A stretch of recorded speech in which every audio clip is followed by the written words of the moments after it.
I thought you hit the button. Hit it now. Hit it now. Ooh, this footage looks fire. This footage looks amazing. If you haven't tried Metro Exodus, you gotta, Zachary, you gotta play it. You gotta try it. I mean, I want to try it, but then I don't want to like go scavenge 85 scraps to shoot half a bullet at 75 guys. I'm telling you, man, like, the second playthrough, like, I'm not having any issues. Anyway, hey, welcome to Real Troglodyte Podcast.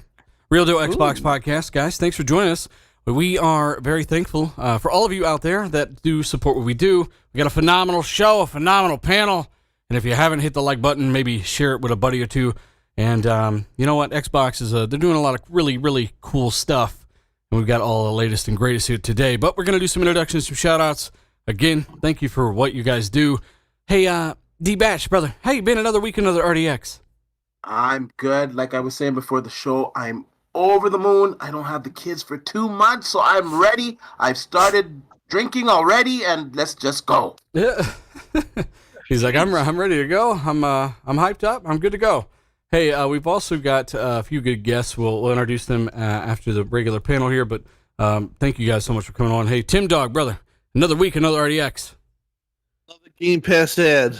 Another That's the Game way Pass we go. We're being paid for Game Pass. But no, happy to be here. It's going to be a good show, great panel, and we got a lot to talk about, so we'll get to that. Yeah, tell Tim how amazing he sounds, Chad. Sounds amazing. Hey, we've also got Zachary87. What a good mic can do. I know, right? I mean, seriously, man, it's great to have you back every single week. We were dunking on people last night, having a blast. Zachary, how you been, brother? Doing good, man. I'm excited for this topics. I'm actually looking through them because Dealer gives us all like a list of all the topics we're going to talk about, and there's a lot of damn good news topics, and not to mention people getting trolled by everybody in the media with Game Pass that you can get for $1 in 3 months. I'm just saying, it's good stuff. By the way, that's a good thing now. $1. You know, that's right? It's not a bad thing at all, actually. It's not at all. No. And I just learned that says that it is a idiot. You know, hey, Chat, did you know that the guys that, for a year that were saying Game Pass dollar trials and this and that, they're now celebrating the fact that PS Now is a $1 trial? It's kind of weird, huh? Anyway. It's a little sketchy. Hey, Gaz of GameOnDaily.com, thank you so much, sir. I had to have you back, brother.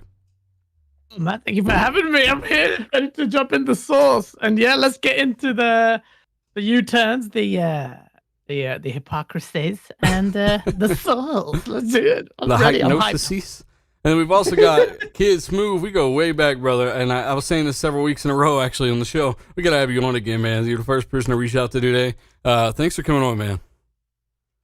Thanks for having me, Diller. I've been waiting for this call. Oh, man. But no, happy to be back on RDX podcast, and happy to see Gas, Tim Dog, and of course, Diller, D, Zocker. So yeah, man, can't wait to discuss some of the topics today.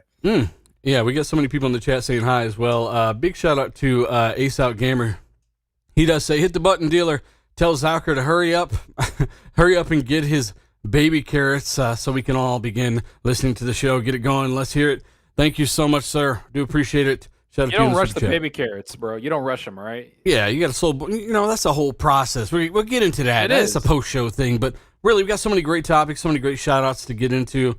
And I will begin with my Patreon shout-out tier. Shout out to these guys, seriously.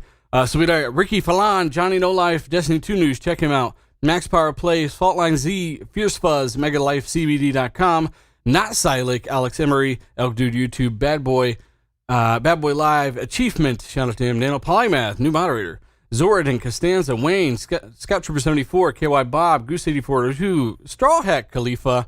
We've also got Assassin Lupa, Foreign Object, Gab Quisteo, John Blue, Beckball, Steve X, Real Deal Neil, Suicide King, Tasteless Genie, Michael Bone, Guillermo Cavillo, and a few more. Almite, Gaz, Dark CMF, and Alfonso Hogan. Shout out to you guys.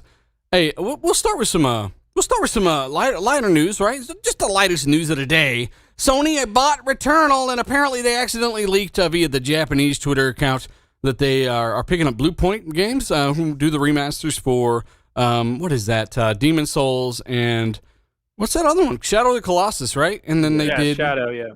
They've done a ton of stuff. Demon Souls was their biggest game by far. Like that game looked insane on the PS5. Really talented studio that knows what they're doing, and hopefully, maybe I know they were talking about wanting to move away from remasters and maybe doing something on their own. That was gonna be my next question, Zachary. Like anybody what have Bluepoint done like an original IP? I know they do phenomenal work remaster wise. I don't know about any new IP. I feel like we should look that up. I mean, maybe they have like something, but so far for the last, what has it been, like 6-7 years, they've been doing remasters. And, that's why Demon Souls was like a launch title. They really relied on them to kind of push that PS5 and make it a next-gen only, even though there's like rumors of it coming to PS4 now. They found that in the PlayStation database that it was on the PS4, yeah. Yeah. I mean, Weird. but I mean, let's not talk shit here. The Demon Souls is insane looking. It's like a good looking game. Yeah, it does look good. And so Bluepoint knows what they're doing technology wise. They know how to make a pretty big game now, and I think that was their first kind of foray into like the big AAA game. I want to see what they can do when they don't have a story already built for them and characters, right? Where they have to kind of be that creative juice, like not just taking something that's already been done and then just giving it pretty graphics, right? I want to see if they can actually make something that's AAA and new that we don't know about. I wonder what that could be. What possibly could it be? But yeah, they did buy the Returnal developers. If you guys recall, that game came out. It was a third-party deal at the time, and that's one thing we give Sony credit on. They're basically their global partnership deals, or the publishing deals, where we think they've kind of chosen some of the better games, at least in my opinion, to partner up with. And it turns out they're going to buy the Returnal developer, and Bluepoint, not confirmed officially yet, had their own Twitter account put up the screen, like the version of that photo with all the studios, but with Bluepoint in there, right? So yeah, that's a matter of time. Yeah, and the Returnal one, the House Marquee. So like now I want to know, is Returnal coming to Xbox? Like that's a big thing. Right after studios get bought, these are the questions that are brought to them, to all those studios and PlayStation. Let's see if Returnal comes to Xbox. And they also did the Nathan Drake collection. That's another one they did at Bluepoint. They did that. They did 3 games on that. So maybe that's coming to Xbox now. We'll ask, the media hopefully asks, same energy. Well, we'll King James in the chat does say, and I wanted to get to this too, because they did actually talk about working on a new IP currently. I just wasn't sure if they had put one out already. So, I mean, I want to hear from Kid Smooth on this. I mean, this was good news for the Sony guys, even though these guys kind of only made PlayStation games before. What is your thoughts? Your first things you're seeing on Twitter? Are people dumb enough to compare this to Bethesda? Oh my God! What Are they really? Yes. Are they seriously doing this? That's the first thing. It happened so much that Bethesda started trending. Oh my God! Oh my God! So like I don't know why, but people they'll pull like different like games, and the thing is how I originally took it was it's like okay cool, but it's pretty much like I'm not going to say quality wise, but in terms of project, it's similar to like Microsoft buying Playground and Undead Labs, right? They've only made games for Xbox, so it doesn't really do anything. It's just like okay, they have like fortified their first party, like Housemarque is officially part of the family. It'd be like no different if Microsoft acquires like Moon Studios, right? Like they've only really produced games for Xbox, but like when I saw it, it was like okay. Honestly, believe it or not, I always thought Housemarque was a first party PlayStation studio, so this was that was the only surprise it was for me. The Bluepoint, I was surprised that wasn't like official yet, but apparently the announcement has to be imminent after they kind of made that mistake of tweeting that image out. I think they're both are good gets for Sony, and I mean, I tweeted out earlier, and people didn't like that I said this, but I was like, it's a good thing that PlayStation acquires studios that only makes games for them. That way Xbox doesn't lose anything. Yeah. But people thought I was being spiteful with that. But it's the truth. I mean, it doesn't change anything. Now journalists don't have to ask if this game is coming to this or that platform because they've only really worked with Well, they were never asking if it was coming to Xbox. That's the problem. They only do that when it's on Sony's platform or Xbox's platform. Insomniac made Sunset Overdrive, right? Like they didn't ask it after that one, but hey, whatever.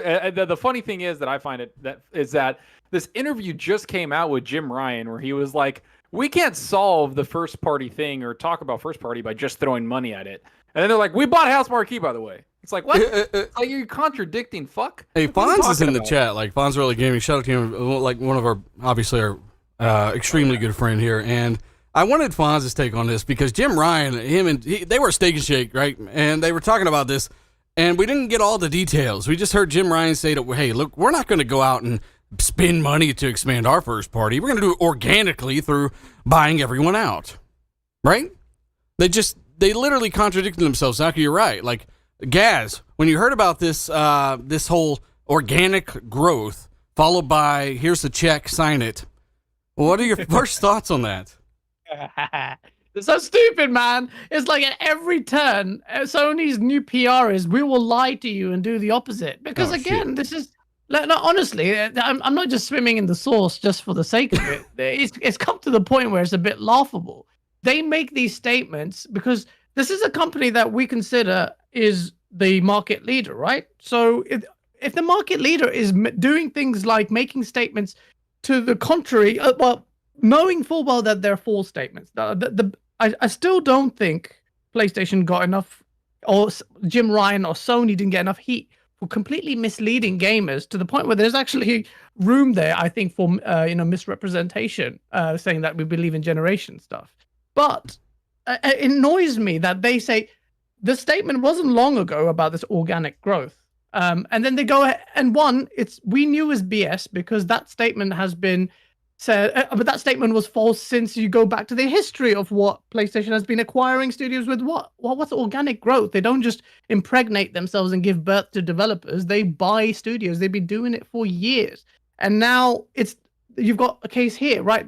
You can't argue this is an organic growth unless you have a very judicious interpretation of what organic means. So come at it with the same energy, boys and girls. Like, hey, come on, man. What are you doing? It's so good. It's all about money. It's all about money. And the funny thing is that Jim Ryan even talked about like that organic growth, and that's like the key word now. People are like, well, it's organic, and it's like, you're an idiot. Shut up.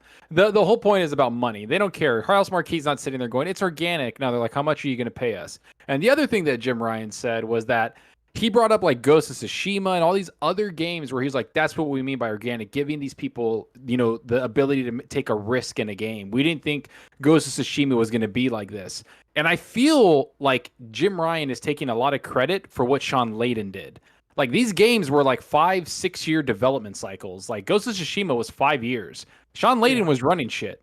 It was his decision to give them that money and that time to do it. Right? Jim Ryan just kind of like, it feels like he's almost competing with history of PS4 when he's talking.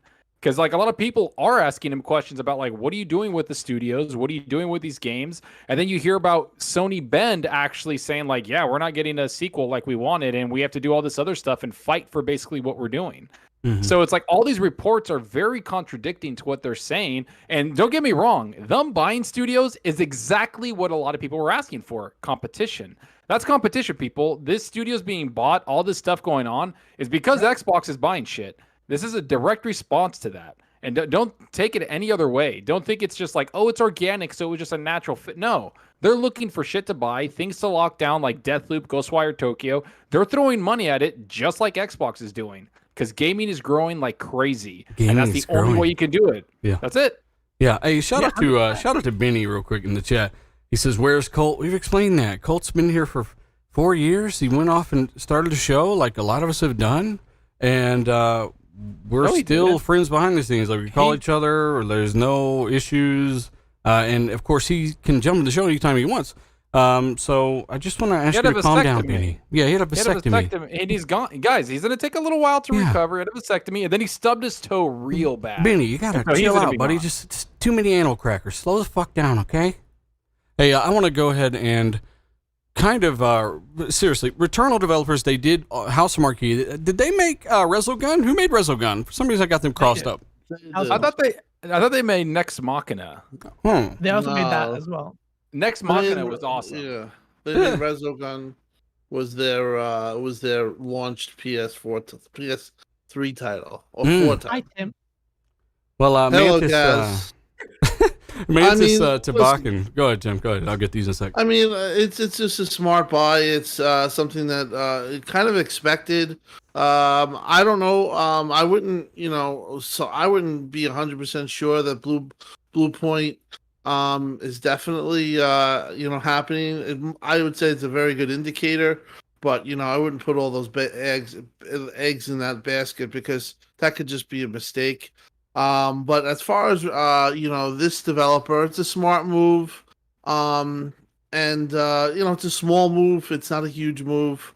But it just goes to show you that this is an arms race, and this is not gonna stop. I think you're gonna see a lot of these moves from both of these companies, Xbox and Sony. And I don't really think Nintendo's going to get involved, but I do think that this is going to just go on. But I was happy with the Xbox's community. There was no like real sniping and stuff like that. People were respectful, and it is what it is. There was no fighting and no anger. Just a lot of congratulations, and it really doesn't like you guys were saying, it doesn't really affect Xbox because. Most likely they were always going to be a second party developer just for them. That's very true. Let me give a few shout outs here. And shout out to Broken Games HD's in the chat. I want to catch what you just said, man. We got to have you on again, by the way, sometime soon. Mantis Toboggan, by the way, he says, shout out to Gaz, sleep schedule. Yeah, it's all over the place. We've also got New Soul. He says, I'm calling it now. Sony getting to cloud gaming 2030. It's going to be difficult with Microsoft on the. They're already trying to get. Yeah, they're just a couple years behind. They'll be right there, and they've already put job listings out there years ago with their intentions to put everything on every device. So I think it's a pretty similar plan. And the shout out to Mr. Joanna Dark for becoming a channel member. Thank you very much, sir. But Tim, well said. And seriously, Returnal, they bought them. Blue Point, I think, is a bigger. Well, I don't know. It's hard to see until they got a new IP or an IP out there, right? And see how it does. But those are two quality developers. I can't. I say it's a good get. Everyone else, chat. What do you think? Yeah, I think it's a good get. I mean, they're people got to remember that this is Returnal. If you think it was a AAA game, they said it was AAA. That was their first foray into AAA. They're an 80-person studio. I'm sure they're going to grow a little bit more because Sony bought them and is going to inject some money in there. But it's a good get. But it's not. It's. If I don't even want to condone those people that are comparing this to Bethesda. That's so stupid. 80 people studio compared to multiple thousands. Relax. I disagree. I think this is a much bigger deal than the Bethesda deal. By far. And I also think send me what you're smoking. He's just kidding. I also think this will come to the Xbox. I really do. I think it'll come to the Xbox. I do. Shit. Are you trying to do the same shit they just did to Bethesda, ain't you? Like, it's just ridiculous. Like, Sony, like, it is a good grab for Sony for sure. Like, it's the Return or whatever the name of the game is. I've seen it. It's not really my type of game. I know a lot of people enjoy it, and that's great. I think it's a perfect fit for the Sony brand. I don't know what to say. It's a good get for Sony. Sony has to compete with Microsoft. Like, I see all this like false narrative from Sony saying, "Oh, well, we're not in competition. We're not trying to compete and buy up all these studios." But the reality is, at headquarters, these guys are like, "Holy shit, Game Pass is going crazy. They got all these studios. We're gonna be screwed in the next 2 years when all these games start to come out. We have to combat this." So, like, realistically, they do need to compete. Like, they have great exclusives, and I'm not going to take that away from Sony. I don't think anybody can take that away from them. But Microsoft has a plan, and their plan is in motion. And people underestimate how many studios they freaking have. And when all of them are pumping out games like clockwork, and we're getting like 2 games a month on Game Pass, exclusive to the Xbox platform and PC, it's going to have an effect on Sony if they don't have something to compete with that. They're like, usually Sony traditionally when they start off the generation, they kind of start a little bit slow, and then towards the end they start cranking out the exclusive. This generation they're at a pretty good start, but they're gonna have a period where they don't have that many exclusives out there. And the plan, or I should say the blueprint that Microsoft has in motion for Game Pass, that's not gonna happen. When all those studios are pumping out those titles, there's gonna be always games in Game Pass. So, like, they got to compete. They want to make money at the end of the day, and they don't want to be left out in the cold. And I expect Sony to buy up more studios. I don't think they're going to be able to do it on the level of Bethesda. I think that was in a lifetime or once in a generation type of deal. But they're going to have to get studios in order to compete. Yeah, and they're yeah. So I was going to say, and they're going to continue to compete. What people don't understand is, like, Sony really bought Media Molecule. I think back in 2010 is when they were acquired. The next acquisition, I believe, was Insomniac in 2019. So you got to look at it that way, like that, like we've said before on this on this podcast and our channels.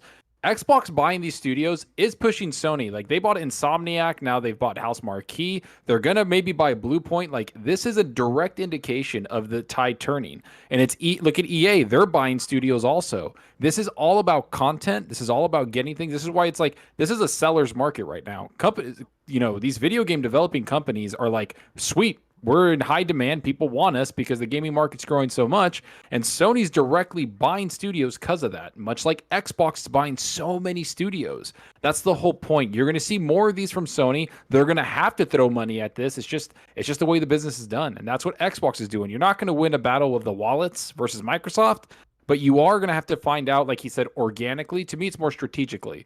They're going to have to figure out who can they get at a better budget and value.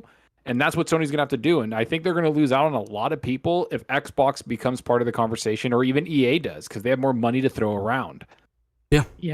It's quite a good proportional buy. It's not shaking up the world, but I think it's really both good fits. No one is saying that. Like Tim was saying, most Xbox guys that I saw on Twitter were like really cool about it. Like, yep, definitely a good fit. Just like Playground was a good fit for Xbox. This is like that. There's like, yeah. Great fit for Bluepoint, which will yet to be confirmed, and Housemarque. And hopefully, some people are done playing it as well. I have seen that. They're like, oh, they're just PlayStation games, not going to make any difference. But the difference it could make is these are supremely talented studios. Don't get it wrong. Don't get twisted. Housemarque did really well from their foray into 3D kind of, third person game. I really liked Returnal. So just the same energy with the Xbox. We are really hyped to see what the studios can do with a much bigger bank with Microsoft's bank. But hopefully Sony also give these studios the kind of, Sony are really good with this anyway, but they'll give them a hands-off approach, let them nurture that talent like Xbox does as well. Give them an environment where Housemarque can really flex its muscles, because I love Returnal. I loved the PS4 game. What was the launch game that I actually platinumed, but I always forget the name? Resogun. And Bluepoint's perfect fit. But like Zorka is absolutely right, man. Everyone, it's like a seller's market now, and everyone's licking their lips. Microsoft is not done, man, and Sony have to respond. They have to do this. This is a reactionary move, by the way, and I think Zorka, you said this at the start, and you nailed it, because that's exactly what it is. So PlayStation guys, be grateful for Xbox for these studios being exclusive. But yeah, it's good. It's good. King James, by the way, says he's talking about these companies pumping out games and how they're never really going to pump out games like they used to because they got to stagger releases. And that's something that we covered with the world of services flying at your face at Mach 5, Game Pass, PlayStation Now. PlayStation Now really started this stuff, and we'll go into some details there. But these guys are, this is where the stuff's going. And we've said it over and over, King James. It's absolutely true. And we hope no more of your hair falls out when you dunk on people. But anyways, seriously, well said, Gas. There's plenty of topics. Way better than this. House Marquee, Broken Games said you don't accidentally print out a graphic like that when it comes to Bluepoint games, right? Their own account, the Sony account, put that up. It's going to happen. It's got to happen. And I'll talk about more what I've heard later in the show as well. And really, all of that stuff combined, you said you saw people comparing this to Bethesda? That's insane. I mean, Kid Smooth, you said you heard people comparing this to Bethesda? That's absolutely nuts. I don't think it even comes close, but I do think that it's cool if those studios needed help and they were already struggling, then why not? Or maybe Tencent or someone else wanted to snatch them up, like ZeniMax, right? Then maybe they rescued them in a way, but those games will probably come to more platforms like a lot of their first party already are. Yeah. But anyways, yeah, Returnal developer snatched up. We got Bluepoint also pretty much snatched up. Phil Spencer pays the media to to promote Xbox Game Pass. What is this about? What is this about right here? This whole I paid to promote Xbox Game Pass thing on Twitter. First of all, I'm pissed off that I didn't get the memo. I've been doing all this free promotion for Game Pass, and I did not know that Microsoft was paying out people. Yeah. So I'm annoyed by that. But in all honesty, IGN, Dustin, whatever, he was trolling people.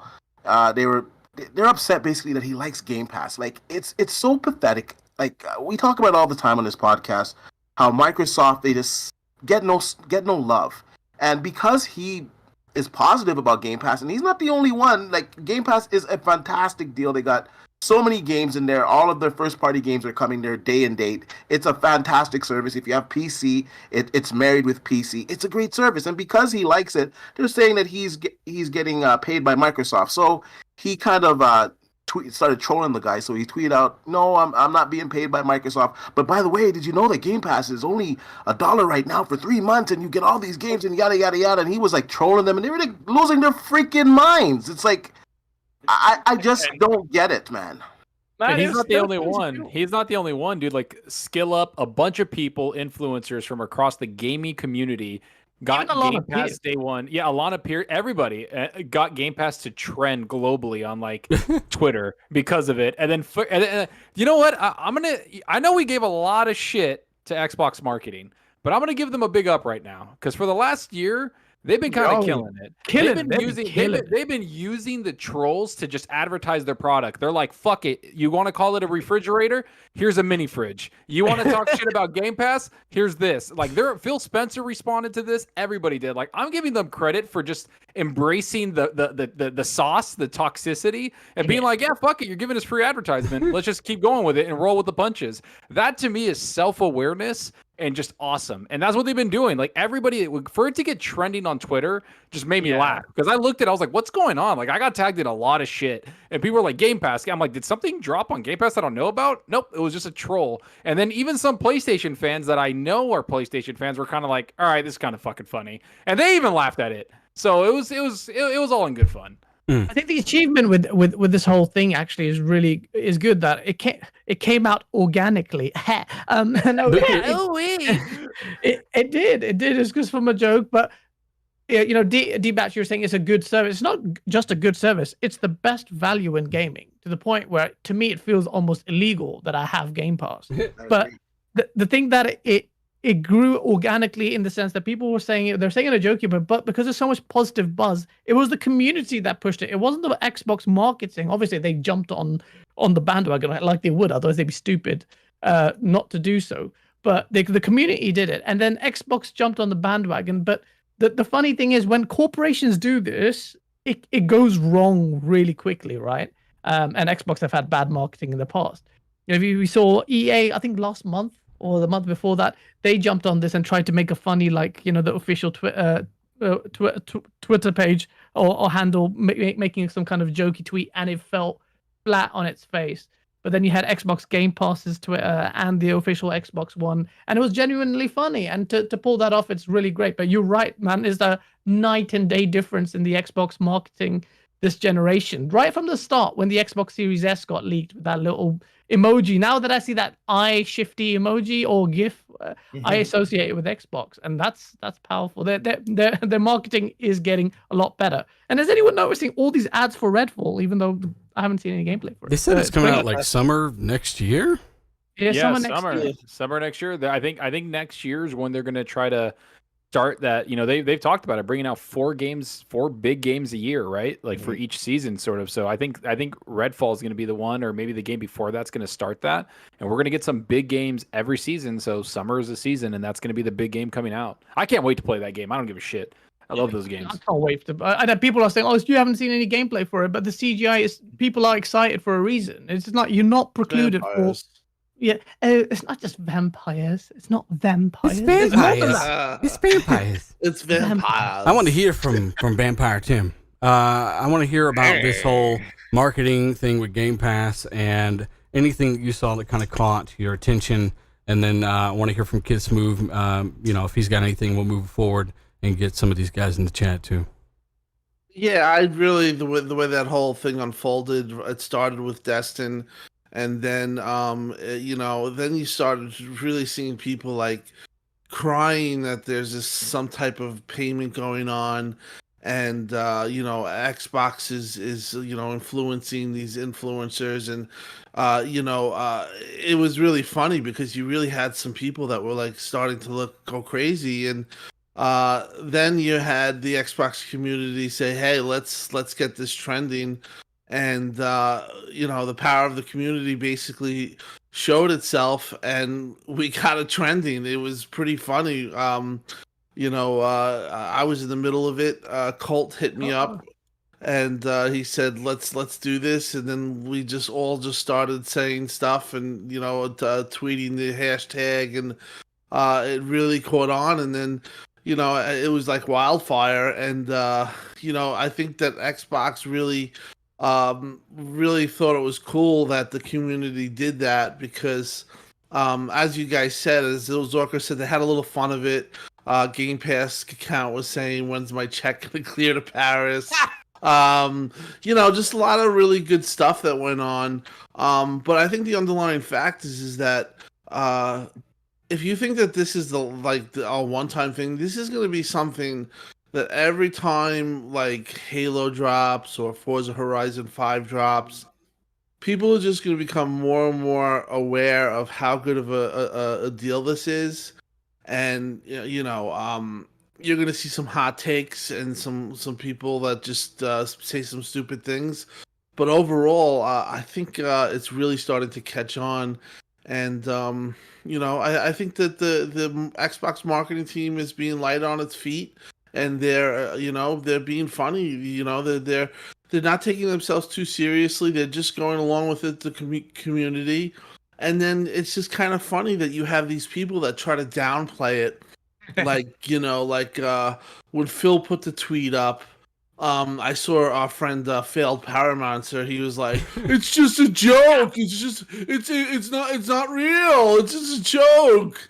And like these people really take this stuff that seriously. Like, people don't want Xbox to succeed, and they got into this whatever you want to call it. Like in 2017, like Xbox was the pit of the joke. Was the punchline of the joke, and you could make fun of it, and you could kick it while it's down. But now it's like you can't do that, and it has too many things that are going positive with it, that these people that actually enjoyed that type of stuff for whatever reason, they're like really freaking out. Like it's kind of funny to watch. Like they're really having an issue with something positive going on with Xbox. And you see these stupid takes all over the place, and you're just like, it's funny. I pointed out, but it really is. It is crazy how the narratives and everything has kind of changed, and even the media bias has kind of changed, right? Like this is media people. They're saying it's media bias now. The PlayStation guys saying this is media bias. That was what I was getting laughing about, because all generation they made fun of Xbox guys saying media bias, and then you actually had them on 2 days ago on Sunday, hinting at that, and I thought that was the funniest thing. But yeah, everything is flipped on its head, and it's great to see, and why not? Well, why wouldn't you want to? Even the Surface is worth it.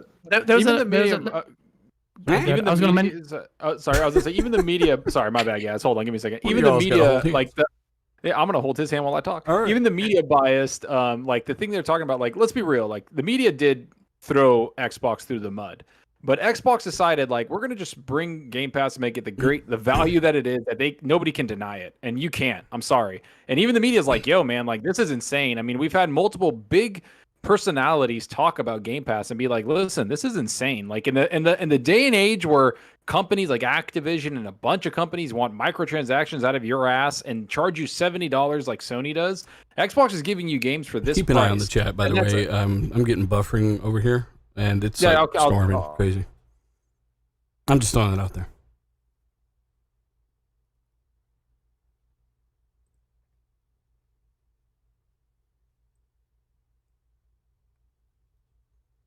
Can you guys hear me? Hello? Hey, chat. I don't know what's happening. It says that my connection is still good. It says it's still fine. Is this what happened to Kids Move 20 minutes ago?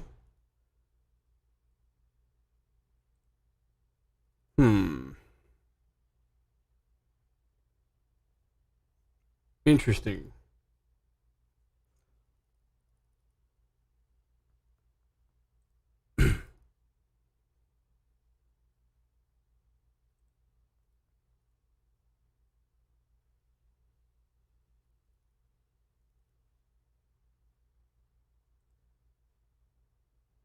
Hello.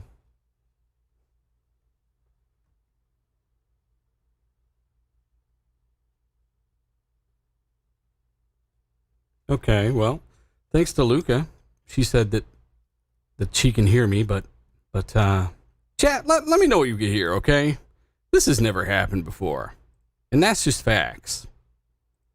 So What happened? Okay, now Taylor, they're back. Did your internet die? You sound like shit, bro. Oh man. I sound like shit. Yeah, you sound like an auto. Hey, sound like an Autobot, Luca bro, said legit. that I got this auto tune mixer. He Hey, sounds normal to me. Luca said that you could hear me, but no one else, right? I mean, you sound normal now. Hey, we can hear. They can hear us. They can hear us. It's back to normal, guys. It's back to normal. okay. Well, I mean, chat. Thanks for bearing with us. And yeah, am I back to normal 100% now?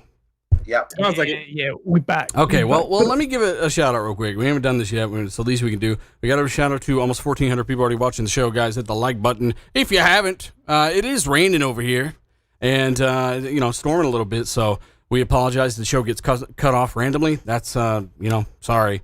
But again, let's try to get closer to 1,000 likes for the end of the show. We do appreciate it. Share it. Tell a buddy or two. And I'm gonna get some of these shootouts. I'm gonna get some of these super chats as well. And I want Kid Smooth's take on more stuff as well. So we're going to do the next topic. But yeah, the Game Pass thing, people were saying in the chat, and please let me know if I'm breaking up again, chat. But the Game Pass thing, unfortunately, some of you were saying, people are taking this as it's real. Like the media is really like, I got paid to promote this and blah, blah, blah, blah, blah. And that's the problem with, largely what is a community that reads headlines and believed that there was already an A7 in the PS5. So, hey, apparently I'm... Community knows how to read? Come on now. Yeah, that's the problem. You know what I'm saying? The thing is, it all started because of the thing is that and Destin bought this up multiple times, and not bought it every time. We'll get sniped by I got Sony. a bad back. So, seriously though, hopefully my internet kind of calms down here. Again, storming like crazy. We're bringing it to you through like the postal service, all right? Just almost as slow though, not almost as slow. Kids move. Let's move forward. We lost a chunk of people. They're trying to come back and get things working, but let's go ahead and come back. Let's go ahead and try to recover here. Everyone still read me? Everyone got me? Yeah, I got you so far. All right. I want Kids Move on this. PlayStation Now 800 games devalued by $5 a month and $1 trials. Now is a great thing, though we've been saying, hey, PlayStation Now is a great service that's come a long way. You can download games now. What happened to Kids Move to this $1 trial and how all the games are devalued, but now everyone's hyping up this $1 trial for PlayStation Now and $5 a month, which is pretty good value, actually. All people want people to do is celebrate PlayStation like they celebrate Game Pass. That's all it is. It's just like they don't care for games. We want to buy our games. We don't want to rent Game Pass and game subscriptions for poor people. We heard all that, and then now that they got It's these for deals, poor people? Is that wow.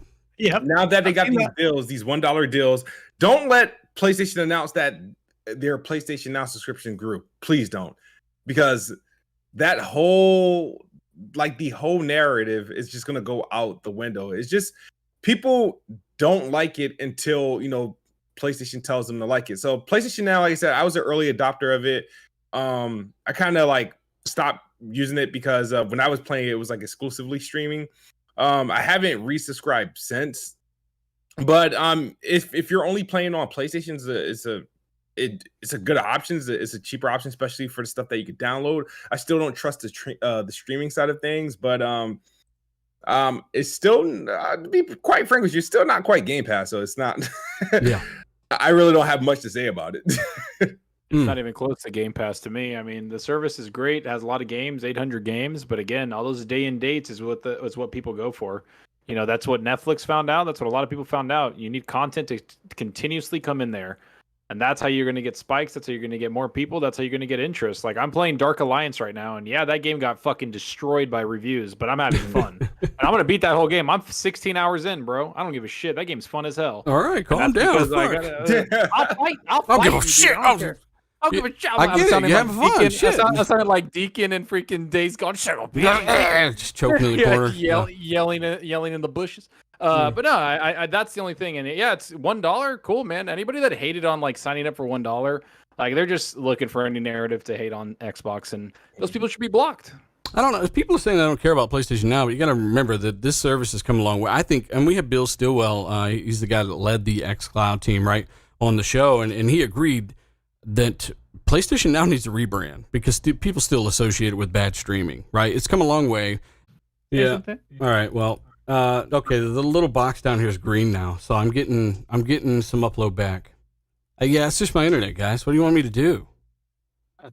Get better. Hey, Gas, can you get in a submarine and go ahead and pull a cable over from the UK? Yeah, our connection. I'm using AOL, man. Hey, I was trying to say, this is, by the way, this is Metro Exodus running on Series X, streaming at 1080p. You know the story, but it is probably the most ridiculous looking game you can play on the console right now. Free upgrade, fully ray traced lighting, all that stuff, global illumination, 60 FPS, and it is very impressive. Like, this game looks phenomenal. Tim, you've seen this, right?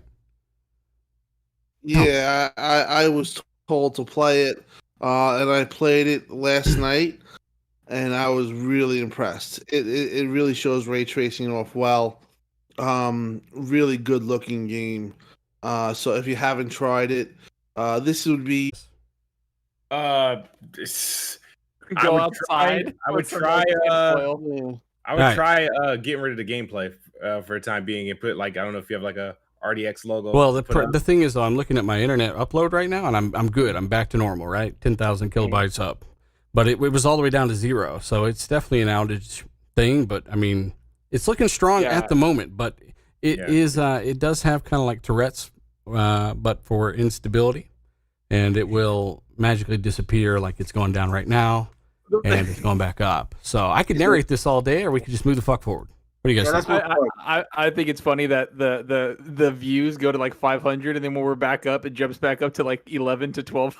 Yeah. And then when it goes buffer, then it jumps down. People are like refreshing. Oh, they're like, this is fucking trash. This is like it's just like up and hot and cold, like ex-girlfriend. You're hot, then you're cold. Then you're cold. Yeah, I did a Katy Perry. I don't give a fuck. You know, I had all these damn chats lined up and ready to go too, man. They disappeared when I was connected to T-Mobile. My internet exploded. Let's see here. What were we talking about? I forgot now. We were talking about how Xbox has no games. Yeah, let's talk about Ermi said dealers all the subs look great. I got gigabit, sir. Come on, man. It ain't my fault. There's a storm a brewing. Ain't you seen the movie Twister? Huh? Is there lightning there, dealer? Great movie, by the way. I love that movie. Is there lightning? Speaking of which, chasing storms is what you do in Forza, apparently. Horizon. Oh man. Yeah, it could be. You never know. But I should either way. Let me check one more time on the status here. Good. We good. Carry on. All right. So I am at pretty much normal upload again. So hey, chat, we're just gonna try. We're gonna try for you, okay? And I'm gonna try to find those damn super chats. I lost them. So yeah, let's move on. Xcloud, real quick. They have upgraded their server blades with Series X hardware. Remember, there are 4 instances of Xbox One S gameplay that can take place on one Series X chip. This saves them a lot of room, I guess. So you can basically quadruple the amount of output they got there in each blade. And those chips do have the machine learning, all the new features, and they will be future-proof when streaming finally gets good enough to stream Series S quality games and S and X and so on. So they did actually announce this. This is kind of 60, right? They said that it's going to be 1080p 60. I think it was yesterday they brought it out. It's a pretty big deal. I mean, that is huge. Like I've always said that, it's kind of like first impressions last. And that's like this impression of Xcloud. Like, I'm glad they're making it slow. They didn't go out there like Stadia and we're like 4K 60. Fuck yeah! It's like, I can't believe they did that. And then D Batch was in the front row. It is, man. It is. And I was like, D, chill. And D Batch is like shooting shirts into the crowd with a shirt gun. Like, hell yeah. No, but it's I'm glad that they're taking it slow. It's kind of 1080p 60. Great. That's awesome. Like, let's get that going. But I think this is bigger than people think. I think that this is a big reason why there's a lot of shortages in the Series X. I think they use a lot of the chips to go into these data centers, right? Like, because they have to use Series X technology to put it in there. This is future-proofing it, and it's just showing that they're doubling down on xCloud. And I think a lot of people use it more than a lot of us think. I use it at least once a week or twice a week. Like, I legitimately actually use xCloud to like play games and enjoy shit and just have fun. I don't play big AAA games on it, but I do play like little Diablo-esque games or just smaller games I play on Game Pass or anything else. So it's a lot of fun. I don't know. I like xCloud. It's going to be it's massive. This is the future. People can make fun of it all they want because it's all conflated and mixed in wrongly with the whole power of the cloud narrative and Crackdown. And oh god, I'm getting a PTSD just thinking of Crackdown. But and the cloud stuff. But it's going to be huge, man. The prices of consoles, they don't translate well in other countries, like in Brazil or something. It's stupid. That's why the whole $70 price thing is such a joke. But the Game Pass and the mobile gaming market is massive. Yeah. Now you're tearing down that barrier and bringing that to mobile. It's so short-sighted of people to deride this. But them doubling down and putting Series X in, this is crazy, man. This is going for not just the industry's jugular, but this is paradigm shifting gaming and how it's seeing it. They're going all out, man. I think people are discounting it, talking very short-sighted views that, oh no, there's so much lag and input lag. It's still in beta. Like, this thing is at its infancy. Yeah. Soon, like, Zorka uses it once a week. Everyone in this chat, most people watching this show will probably end up using that so much, like during their gameplay week. It'll be a natural extension of their gameplay. 1080p 60. Once that tech improves, once 5G comes to prominence, it's going to be an intrinsic part of our experience. It's not me shilling for it. It's exactly what it will be if the tech improves, which it will, unless we have some calamity and we don't get 5G everywhere, or we have another world war. You can bet your money that this is going to be massive. So you guys, people, like, and it's for core gamers. Mobile gaming is derided because it's for casuals and you play Bejeweled or whatever the hell, the Candy Crush and all that crap. But it's not that. It's more than that. Now it's gameplay in our hands, like playing Hellblade or whatever. It's just like the core gaming is coming to mobile. It's gonna we underestimate the casuals, like, because for most of us guys, watching this podcast, or they're up to date on the news, it doesn't necessarily appeal to them. Like Zocker said, like, I'll play it the odd time when I gotta wait for something, or I'm in an odd place where I just gotta burn some time. But the casual gamer, they outnumber us. And they're really going to take a liking to the service, especially once it improves over time. And, of course, all the Game Pass titles you have. And then people are underestimating over in Asia. Now, Asia, the mobile market is huge there. And if they have the opportunity, and their network, their infrastructure is much better than ours. And once that, it is completed, the beta phase, and they're able to play AAA titles on their phone or their tablets or whatever, that's going to be huge. People are really underestimating the service, and it's sad to say it's going to be like this until Sony does it. Now, when Sony does it and Sony starts implementing the service that they got from Microsoft and they start doing it, then it'll be the coolest thing. If Microsoft does it, it's not, and it's just stupid. I think Microsoft is they're really going for it, and I think the dividends are going to pay off, man. Yeah, and even there was an article that came out, like Japan, like Xbox is not like the consoles or anything. They just have a lot more developers making games for them. They have a lot more interaction. They have a lot more people playing with Xbox, and that is, I think, a big part of it is going to be xCloud. Or Xbox Cloud Gaming, streaming, whatever the fuck they call it. all that stuff is like huge. Like I'm telling you, man, I never thought I would play it. I was kind of like, yeah, it's cool. Yeah, I would never play it because I want to play my games on my OLED and stuff. But then I was like, oh yeah, there's a couple games that I can play. Like a couple games that, like, yeah, this is cool. I'll play this now, and I'll just bust out. Like, I have a backpack I bring with me, and I just have my Xbox controller in there always. And I'll just jump on my tablet because my tablet fits there, or I'll just jump on my phone. And I've played games on there I think I played once for like 45 minutes or an hour, and I just didn't even notice it. I was just playing because I was on a good Wi-Fi, and it just killed it. Like, it was just so much fun. Like, it doesn't matter. Let me give a shout out to the chat for tolerating the bullshit that was happening. Yeah, I was on Wendy's Wi-Fi. That was the problem. I'm paying for gigabit internet just to be on Wi-Fi. No, of course I'm not on Wi-Fi, guys. But yeah, RDX, more like AOL. Yes, you're right. Thank you very much for bearing with us. Dark CMF, by the way, he says, as part of my activities at work, I do, he says he does see Microsoft building massive data centers pretty regularly. Yes, they are definitely expanding more and more and more. And again, there's a reason Sony signed that memorandum, right, chat? They want to borrow some of that good shit. I think that's the case. Yeah, one of the things that you have to realize with this, and I've even come to realize that this is a process that's going to take a tremendous amount of time. Being that Xbox is in the position where they are right now, years ahead of like Sony, gives them a huge head start. But yeah, this is even for Xbox. It's going to take time. There's going to take adoption. They're still building it out. They're still going to have to get the hardware in the cloud.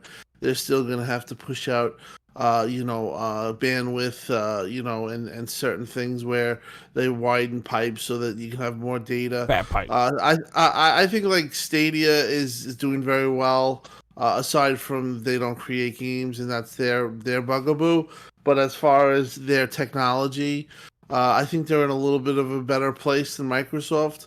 But Microsoft is getting there, and having the Series X servers and doing all this and pushing this ahead is really pushing them ahead in what's going to be in the next, I would say, 5 to 10 years, something that it grows, whether it be your phone, laptop, even your 2-year-old Surface that has an Ethernet port or has a 5G Wi-Fi, or a television that has a stick, a Google Chrome equivalent. Whether it's going to be the Xbox, whatever they're making, then they are making something. There's 1.7 billion TVs out there that you can, do this with. So it's a long process, but Xbox has been, doing this just working on the technology since 2013, 2014. So that just gives you an idea of how much has been put into this. But as like Gaz said, as 5G grows out, as all the infrastructure grows out, and that's just a matter of time, streaming is going to become more and more viable. So being the fact that Xbox is in the position that they are is huge, because one thing that they have that Stadia and Amazon don't have is they have a ton of content. And in the end, that's going to be what's going to drive them. And whether it be 2 to 3 years or 5 years when adoption rates really start to skyrocket, Xbox is going to be in the position where, they are, because of how, what they're doing now and how they've been pushing this out, slowly but surely. Yeah, and the thing you're talking about is content. I don't even remember what games during the E3 show that were not Xbox like on console, Game Pass, right, and PC and cloud. All those games, like they had the cloud on there too. Like they're really pushing the cloud. That makes sure if you have a game in Game Pass, we want it on PC and we do want it on cloud. Like, so for a little while, like I've said, like MLB The Show and, Outriders, yeah, those were probably quick deals that they could only get on the console. But a lot of these other deals that they have like in place for a while, they're like, hey, we want them on all three. And that's something that they're pushing. And that's something that we've talked about, was the cloud being a very big vocal point of that. And also PC, Tim. That's something that we talked about a lot too. Remember, we said like they're going to really push PC because that's the market they can see they can grow the most. Right. Because console gamers, like, we're gonna get it. Like, it's just like, you got us, it's done, right? Like, we're gonna sign up for that shit. Like, you give us everything, we're cool there. It's the PC gamers and the cloud gaming now that I think they're gonna concentrate on a little bit more, while still giving everything to console gamers. Like, no one's losing anything. You're gaining everything. And PC and cloud is going to be where it grows the most, and where they're going to try to put the most content so they can compete with people like, whoever's on PC, like Steam, or they can compete with anybody like Stadia, who doesn't have nearly as much content on the cloud-based side. So even serves console gamers as well. So this is how they're tackling that promise of forward compatibility. So the Xbox One users will be able to cloud stream stuff like Microsoft Flight Simulator, which would, if it works smoothly, could work really well. It's really well, you know, you don't need, it's not massively timing based, you know, unless you're crashing into the ground. So like, yeah, so it's coming full circle. The whole cloud thing, ensuring forward compatibility with old gen or Xbox One or last consoles, mobiles, everything is there. Yeah, you're right. Everything was advertised as a cloud game. They're not. They're almost synonymous with each other. So the whole suite is coming along to everyone. It's just becoming huge. And then once the stigma exists mostly with core gamers who are resistant to the idea because they think, oh, it's intended to replace core gaming. No one is taking away your console. No one is. Xbox is still going to release consoles, IGN, and they're not going to get rid of that. You know, so there is a bit of hesitance and a bit of a hostility, I think, in core gaming circles against cloud game based, and they mock it. But you know, it's very short-sighted. It will complement your gaming experience. It's not going to replace it, and it's going to be huge. It's going to be huge. Oh yeah, and that's what they've always said. That's what they've always said, is that like, hey, this isn't supposed to replace consoles. In fact, they've talked about that they're already kind of working on the next console, right? Like they've announced that. Exactly. You know, despite what somebody with a PlayStation chain says on a dumb channel. Moving on. But no, so saucy.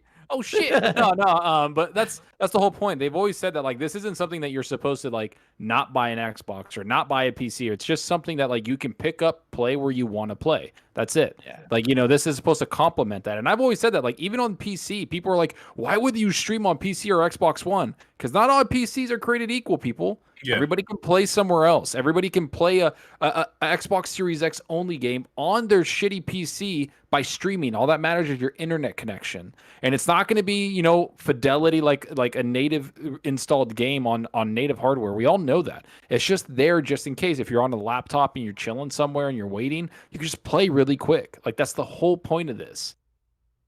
Yeah. Okay, well, this cloud shit, it's gone on for a while. And I think that the takeaway is they can do more with the same amount of space.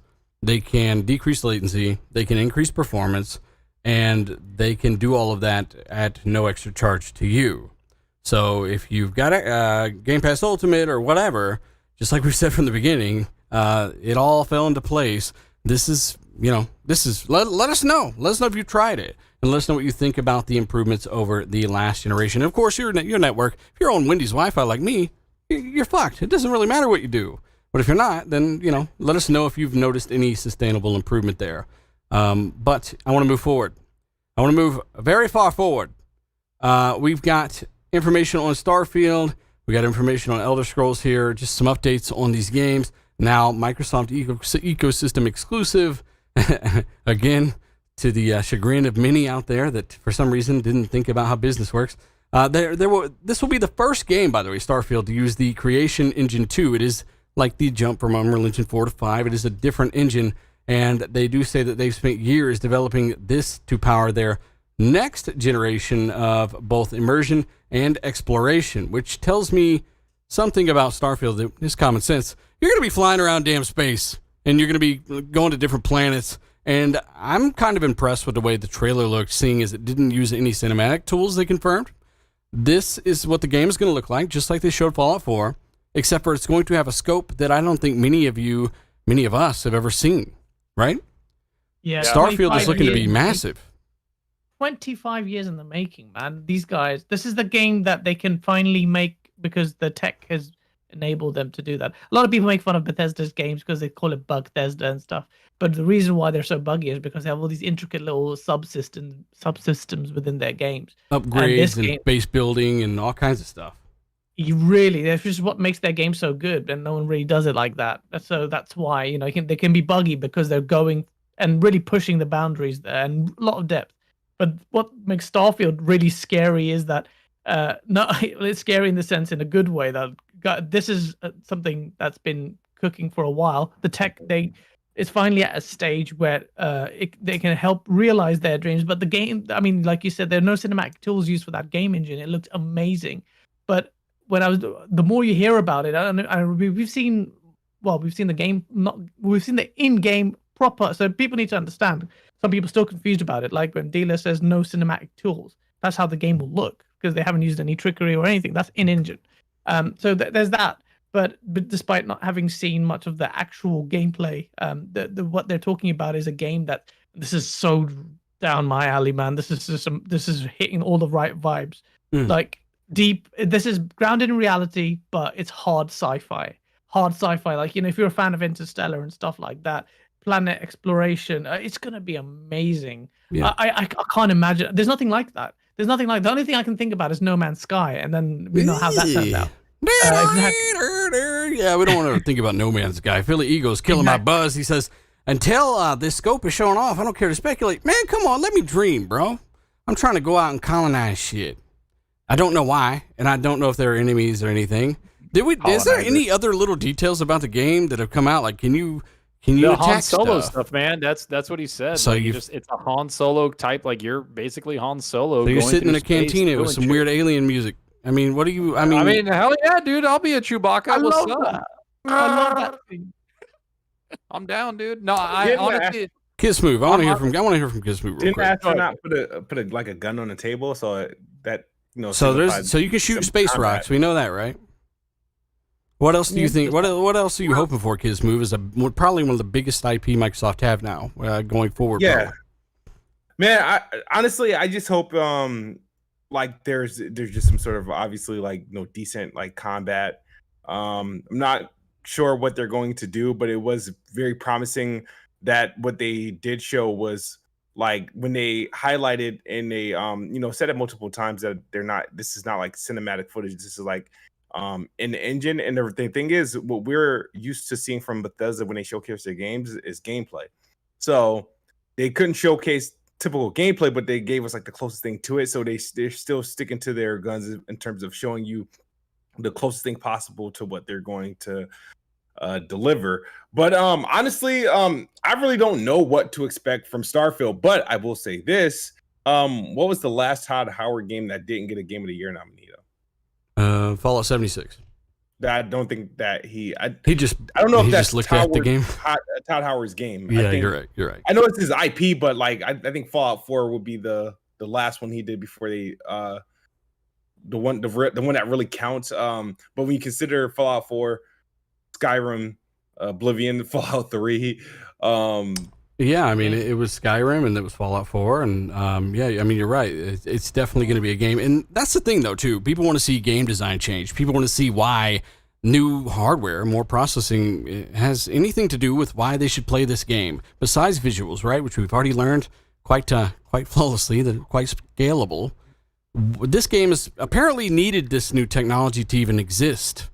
And they say a Skyrim in space. That takes me back to what the hell do we need this new technology for? Other than maybe flying around, then you think No Man's Sky, and then you think, okay, maybe it's just so much more in depth than No Man's Sky. I don't know. Philly Eagle, by the way, I know you're kidding, brother. I'm just fucking with you.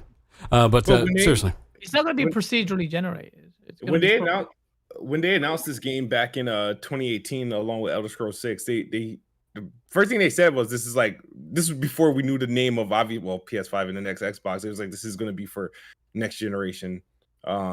When they didn't really have anything to show but the JPEG or the satellite during that time. So back then they didn't even know what they were really developing it for, because it could have been, believe it or not, like a PC only game. And I think in the interview, Pete Hines said they asked him one of those stupid questions like, well, like was this always the plan to have it Xbox exclusive or something like that? And then Pete said he's like, well, no, like we were targeting PC, and we got acquired by Xbox. This was not like a plan to like not have it to always be an Xbox exclusive. But I just recalled them when they first announced the game back in 2018 of them saying not targeting like a particular console. They just said next generation. They've always targeted PC. Like they've made games exclusive for Xbox, and they always thought like some games couldn't be done on Xbox, and Xbox worked with them back in the day. But they've always been a very PC centric, and that was one of the things of why they actually got acquired by Xbox. They have said in multiple interviews that, like, yeah, we are part of Xbox now. And a big part of why that's even happening is because they put their games on PC. PC is important to us because they have a massive, massive following on PC. There's modders, there's people that buy the game there. Like, people, like, yeah, some people might pirate it, but not a lot do. That game sells millions of copies on PC. So it's a big, big draw for PC gamers. It's a big draw. That's why they're there. And this creation engine wasn't just built for just like Xbox or Sony or whatever. It's an engine that's been in development for a very long time, and they've always targeted PC.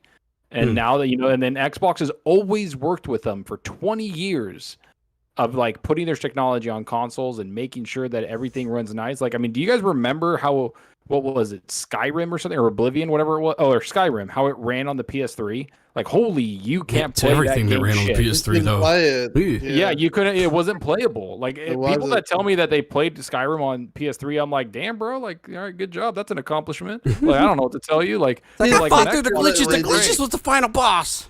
When it first came out on PS3, it was unplayable. Then they kind of did fix it. But as far as Bethesda go, that was the mega deal that Xbox. I really point to that as the turnaround for Xbox because it's just such a mega deal that just puts them in a different stratosphere. People that I laugh at people that think that the Starfield is gonna be like it's gonna be like Fallout 76. It's completely a different story. This is their game that they've been targeting for the 25th anniversary. It's Todd Howard. It's a new engine. They've been working on it for 5 years.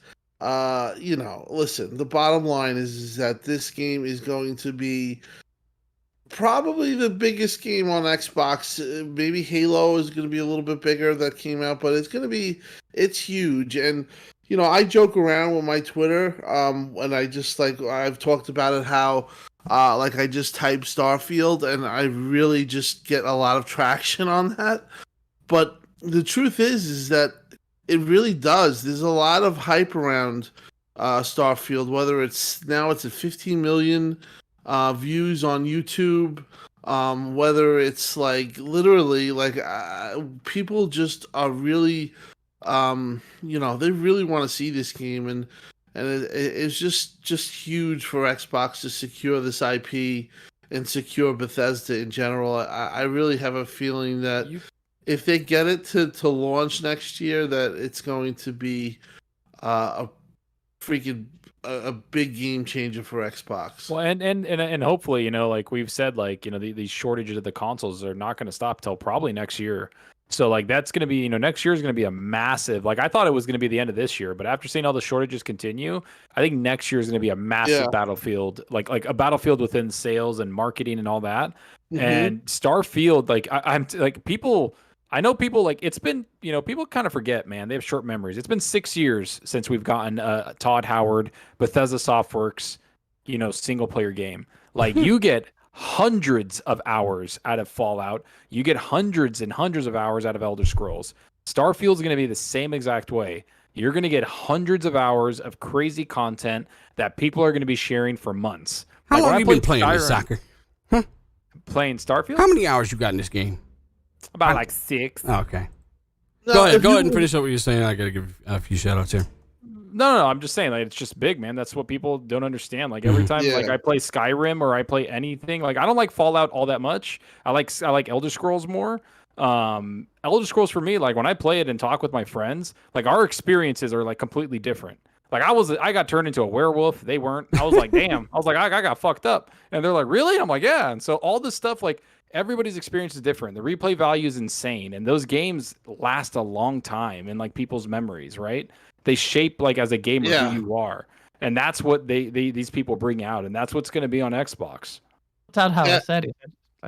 Sorry. Yeah, no. I just wanted to say, you just look at people who who are rooting for it to fail. You look at the games that they've come out from Elder Scrolls Morrowind to Fallout 3 to Fallout 4 to Skyrim. These games have always been huge games, always been big hits. Fallout 4 was absolutely huge.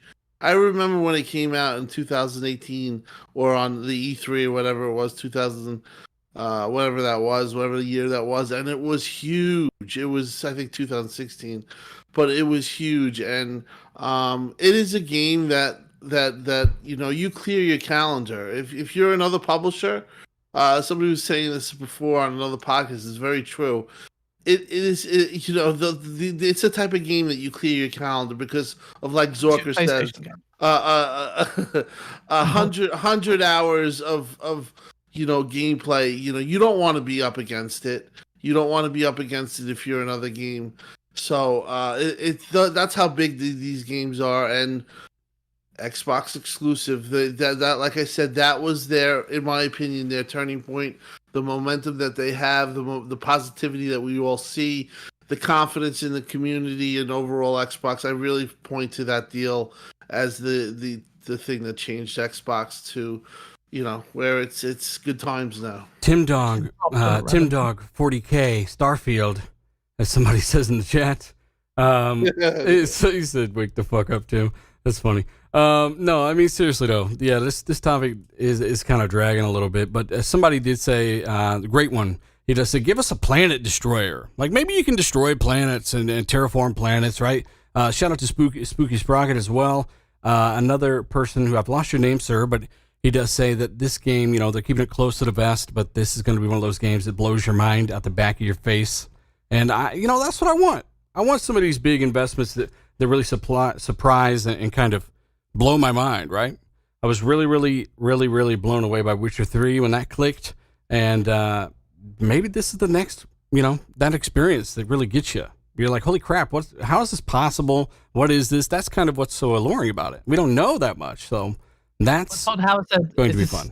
It's like Skyrim in space. Alvor from Riverwood is not there, Gaz. Don't get my hopes up. No. Alvor, he's not there building silver daggers or iron daggers still. From Riverwood. He's tired of this shit. He's in a spacesuit flying around. He's done with this shit. Seriously. I mean, but the amount of times, Alker's got a point too. This is going to have a lot of time, but I don't really judge a game based on the time, really. I mean, honestly, like Edith Finch, Inside, even Rise Son of Rome. It was like a 5-hour, 6-hour game for $60. Like, I enjoyed Rise Son of Rome, I don't need it to be really long. Some games are too long. I just need it to be a memorable experience, and if it's really long as well, then those two things kind of line up. So we will see about that. And let me give a shout out to a couple super chats here. Don Otaku, by the way, he says, "Do you think Flight Sim was done but pushed back because of the Series X have the Series X version?" They didn't push it back for Xcloud. I'll say that, and it is available in Series S as well. So I don't think they push it back for that reason. I think it's kind of like Gears Tactics, right, Zalker? They just, they need a little extra help, and they could work on the console version a little bit later. Yeah, that's what I would say also. Same thing, the strategy games, a lot of that. Like, you just need a little more time to make it, like, run good on console and the controller. That's pretty much it. Also, who was it? Crackhead Craig on Twitter trying to call us out for saying the game. See, look, the cops are chasing the tornadoes. They're trying to call us out because Flight Sim is 30 frames. Like, bro, it literally said it would most likely be 30 frames and it would be uncapped, which it is, because no PC at the time of launch could run that game at 60 on the ground. If you understood, like, what all is involved there with the petabytes of data that it's the Chris Hansen's of data that it's streaming in the background. Don Otaku, by the way, he says Starfield will be the Mass Effect 4 we've been waiting for. Don't get my hopes up. Don't get my hopes up, Don. That's my hopes, because when they said it's gonna, just think of like Han Solo, going through the universe, going through the galaxy, that kind of got me hyped. I don't really play a lot of their games, their role playing games, to be honest with you. But Mass Effect, like when Mass Effect came out, the original trilogy, I was so into it, like so many hours invested into it. And I'm a huge sci-fi fan, so if they can deliver on what they're saying and build us this huge universe that's in the vein of, like, a Han Solo type of character, and also with Mass Effect kind of married into it, oh man, that'll be an awesome game, man. Facts. So let me go ahead and move forward on the topics here. And again, shout out to everyone watching, guys. We had over 1,500 really quick. Start running into streaming issues and stuff like that, but Thanks for bearing through it. Thanks for getting through it. Hit the like button if you haven't. We do appreciate it. As we move forward to Elder Scrolls 6, this game, remember, they showed this off, what year was that? At the end of the Bethesda conference, was it 2018? 2018? No, 2019. 2019? Yeah, that was the last conference they had. This game is still in the design phase, apparently. Of course it is. I mean, are they designing Alvor's spacesuit? I mean, I feel like it's in design because they're waiting for Todd Howard to finish Starfield, right? I think they just announced it because people are going crazy, and I think Starfield right now with Todd Howard is like they know what it is. They're having the big team just finish everything out, and Todd Howard and the rest of the guys, like other people have done in the industry, and it's a standard, are starting to think of like the ideas they could do with Elder Scrolls that they couldn't do on the last gen hardware. So right now they're like, this is what we're going to be doing. Doesn't Todd Howard still got to do Indiana Jones though? Isn't he the lead producer on that? No, I think he just put his name on it, but I think that's Machine Games director doing that. Kids Move, how do you feel, Gaz? How do you feel if this game? Because they were joking that you wouldn't see it until 2021. I mean, we're there, and we know it's been pandemic and stuff. But how do you feel if this game is still 3 years off or something? Well, I think people need to be a little bit careful. The exact quote was, "It's good to think that Elder Scrolls 6 is still being in a kind of design phase." But what he's actually referring to is they're still a bit early in. But the reason why he's saying this is because we're checking the tech.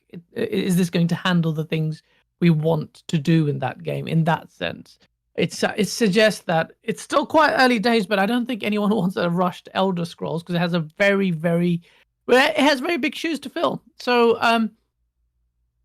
people are maybe a little bit impatient with that, but Starfield is going to do more than enough to tide people over. Elder Scrolls 6 needs to bang no matter what anyone says. It needs to be amazing. We're talking about an IP that's bigger than Halo. It's overshadowing Halo. So take your time. I would say 4 or 5 years, maybe even. I think they're smart. Honestly, trust me, I want an Elder Scrolls, but I think Skyrim is literally one of the greatest games ever made.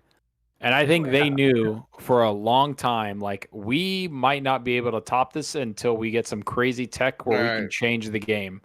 And that's what I think it happened. I think the Skyrim pushed everything forward for a lot of games all over the industry because Skyrim was so freaking insane. Like, you had dragons, smashing down after you kill them, all this crazy crap. And I think that they're just like, you know what? Let's put this on the back burner for a good 10, plus years. And then when we bring out the next Elder Scrolls, we have new tech, new creation engine, and that's what they're going to do. And I think Starfield's going to be that little test hub of what they can do with the engine. And then Elder Scrolls is going to be the next game where they can be like, all right, what the hell can we really do with our biggest franchise? Well, we got somebody in the chat here in the back burner. Who was it that was trying to get a word in here? Don't be shy now. Come on. Speed dating. Let's go. Maybe it was me. I was gonna say, very good point. But it's more like I kind of put Skyrim on the level, maybe a little bit lower. But you look at the Grand Theft Auto series. It's like when you're gonna have the next Grand Theft Auto, what is it gonna be? 6 or 5? You have to hit a certain level of quality and breakthrough gaming. So I kind of feel like Skyrim is on that same trajectory where their next game has to set boundaries. It has to set, it has to set the bar higher than anything that's out there. Kind of like what, especially for RPGs, but kind of like what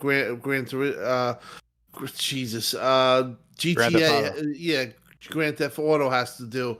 So, if being that it's in the design phase, I really don't, think that it's a big deal, because I just think that once they get that game on, full development, you're going to talk about, full hands-on, deck, and probably a lot more people hired, and just a huge amount of focus on that game, because they know they have to deliver a game-breaking experience. In 2016, Skyrim sold 30 million copies. Todd Howard said that's 2016. That's mad. That's an insane amount of copies. And it's sold way more than that, obviously, since then. It's coming to PS5. It's going to sell way more now. Kiss 100%. Smooth, I want more from you, sir. Yeah, I know. Are you big into Elder Scrolls? Are you excited about any of these games? I'm not big into Elder Damn Scrolls. it, Kid Smooth. What if they said that there was a copy NBA Live 22 with each copy of Elder Scrolls? Then we'll be talking. Like the thing is that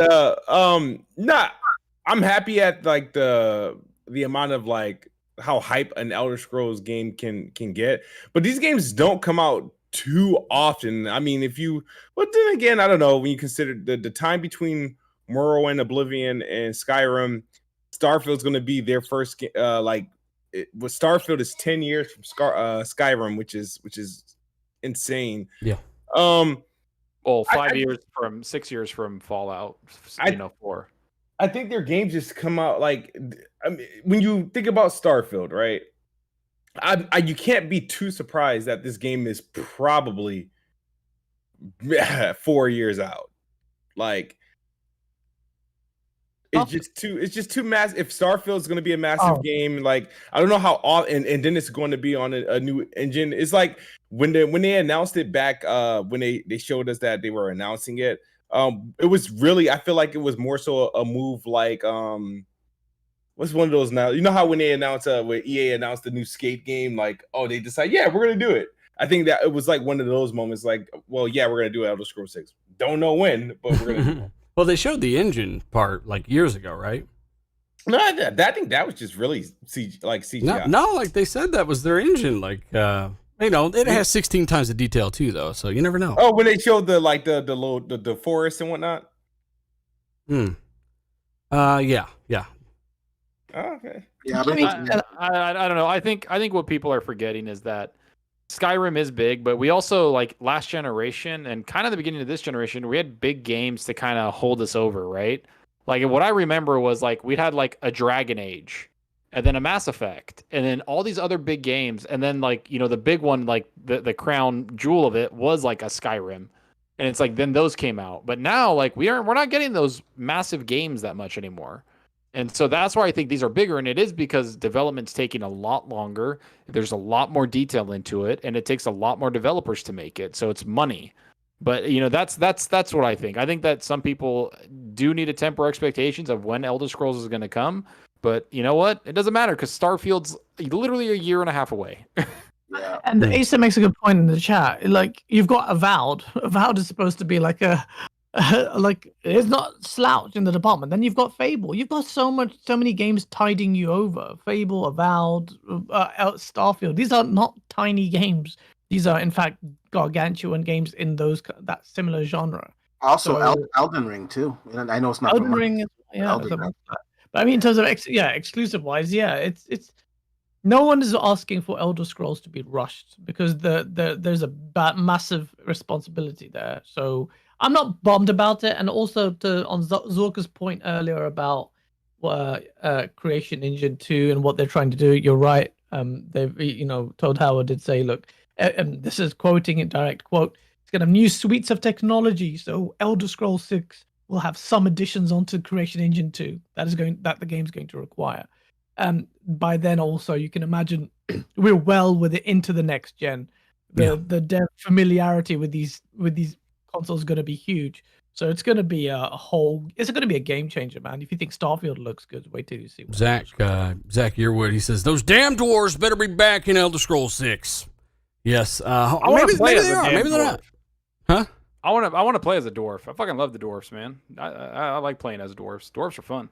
All right, that's interesting. Hey, chat, let us know why you like. I want to feel like. Let us know why you Luca. think Zucker likes being waist high in real life. He likes dwarves because the baby carrots look like normal carrots. Exactly, and I want to feel like Luca for half a minute. Come on now. Leave Luca alone. Leave Luca alone. Okay, it's not necessary. Luca, I love you. All right, let me get this other super chat here. Don Otaku, shout out to you, brother. He says this rivalry between Avowed and Elder Scrolls will be awesome. Yeah, that is crazy to think about, man. They do got these massive. I mean, obviously, Obsidian much smaller, like 100 people, but still very capable. So it'll be interesting to see. That's apparently the project Microsoft bought them for. So he said it'll be interesting to see along the Starfield, Fallout 5 versus Outer Worlds 2. Personally, I'm not sure there'll be much of a rivalry there. But hey, we get them all. And you get them for no extra cost thanks to Shield Pass, apparently. So, yeah.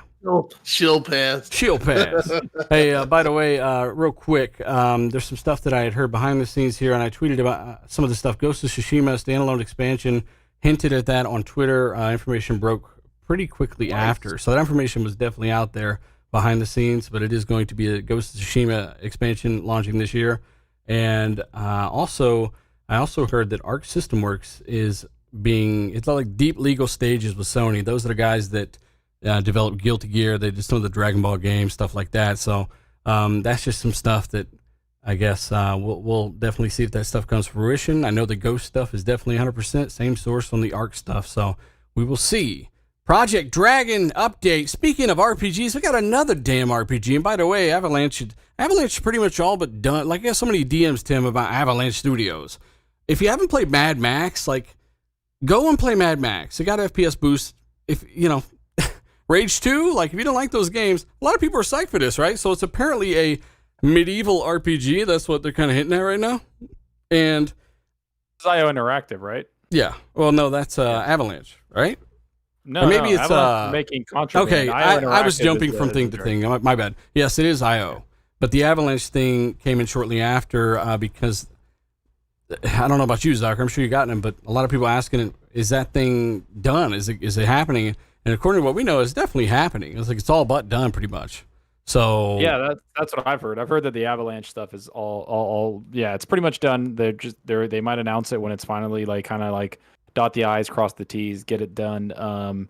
There's other studios hinted. I mean, these announcements are going to be dropping, like throughout the year, if not into next year. Like especially Avalanche. Avalanche is going to take a little longer than people think because they have 3 studios, or 3 teams making shit, and they're pretty big. So it's like it's not an easy just like, oh, we're just going to buy them and announce it. It's going to take some time for that.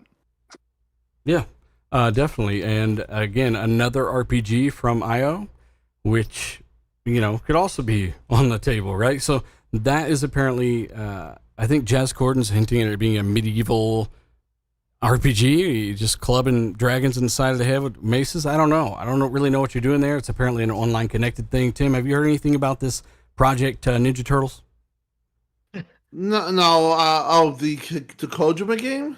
No. The IO Interactive Project Dragon. No. I heard. Go ahead, Tim. What I heard, it's like a Diablo type game with dragons, and it's an RPG. It's very short in development. Like it just started, so the Avalanche game is much later, in development. So, but I do believe all this stuff that's rumored, including the Kojima, is all real. So, in addition to the 35 teams that they have working within, Xbox Game Studios, these games, some announced Contraband, this IO interactive RPG game, that's a Diablo type. It's probably coming, and the Kojima game, and I think there's another game too. It's I'm trying to remember, but there is another game too that I think that's Global's working on as well. Oh yeah, there's a bunch, and that's the IO Interactive game is it's like a third-party game. Obviously, IO Interactive is one of those teams they are working with, and Project Dragon will be one of the exclusive high-quality games that will bring in Xbox. An ambitious, connected world, different from the Hitman series and upcoming Project 007 that they have in the works.